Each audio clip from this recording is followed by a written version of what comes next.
c'est vrai, il y a un modèle papier qui, en fait, sa différence avec le modèle électronique, c'est que le modèle papier a la signature, le modèle électronique n'a pas de signature. Donc, on recueille les parrainages dans le modèle papier, qu'on est chargé nous-mêmes de transcrire, en fait, de remettre sous forme électronique dans le modèle électronique. Et ça, c'est pour permettre au Conseil constitutionnel pour le contrôle d'aller très vite utiliser la clé, enfin, utiliser le fichier électronique pour vérifier les doublons avec les autres candidats. Donc, c'est ça la différence. Donc, ce modèle électronique n'a pas de colonne signature. C'est le modèle papier qui contient la signature. Et c'est une copie qu'on fait du papier, du format dur, vers le format électronique. Et vous n'avez pas de récrimination à faire par rapport à ce document? Oui, ce document, on vient de l'avoir. Il y a des choses qui ont été dites, c'est-à-dire on parle de discriminant, le numéro discriminant. Oui. Mais je crois que le plus important, c'était de nous permettre d'avoir le fichier. Parce que le fichier, tout candidat doit pouvoir l'avoir, surtout quand il y a un parrainage où on contrôle la présence d'un parrain dans le fichier.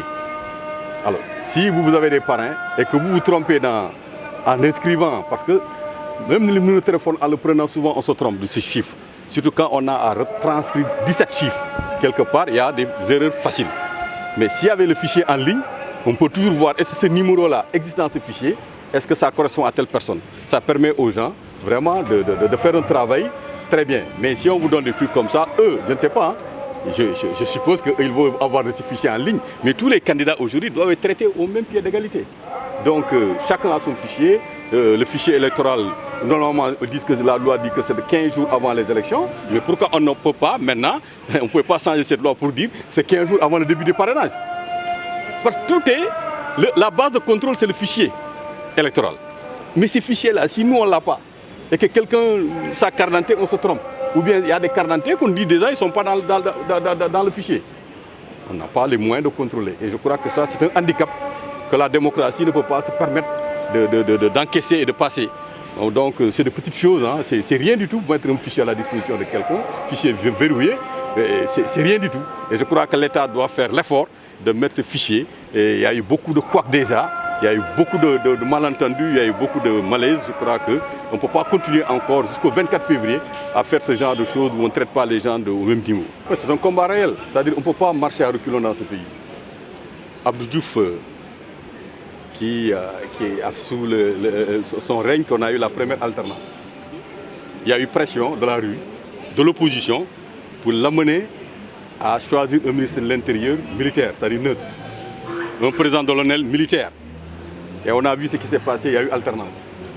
Quand Abdoulaye Wade est venu, les premières élections, il a mis ses partisans, les gens ont mis la pression, on a contesté, il a changé, il a mis un fonctionnaire à la tête du ministère chargé des élections. Il y a eu alternance. Mais celui-là qui est là, il est tellement frileux que tout le monde sait que quand tout va se passer normalement, il va se trouver dehors. Il ne le fera jamais. Et ça, nous, on l'exige. Parce que celui qui est là, moi, je n'ai rien contre la personne du ministre de l'Intérieur. Mais le ministre de l'Intérieur ne peut pas être juge et parti. Il a dit dans une émission, et c'est tout à fait normal, il est militant, il fera tout pour que Macky Sall reste président. Mais moi, en tant qu'opposant de Macky Sall, je ne peux pas accepter que lui, il gère ce processus-là. Il y a un problème de confiance déjà qui se pose dès le départ. Ce n'est pas la personne, mais ce sont les responsabilités que ce monsieur a entre les mains. Il est responsable à l'INGER, le département, il est responsable de l'APR, il assiste à toutes les réunions de l'APR, mais il ne peut pas aujourd'hui venir être l'arbitre, en fait, le gestionnaire de cette compétition. Je crois que moi, à sa place, j'aurais demandé au président de la République de me confier un autre ministère et de laisser ça à un autre. Quitte à ce que je laisse le poste. Parce qu'un Sénégalais, on l'a connu pour quelqu'un qui a défendu des idées assez importantes à un certain moment. Mais ce n'est pas arrivé à ce niveau qu'il va vraiment lui aussi marcher à reculons.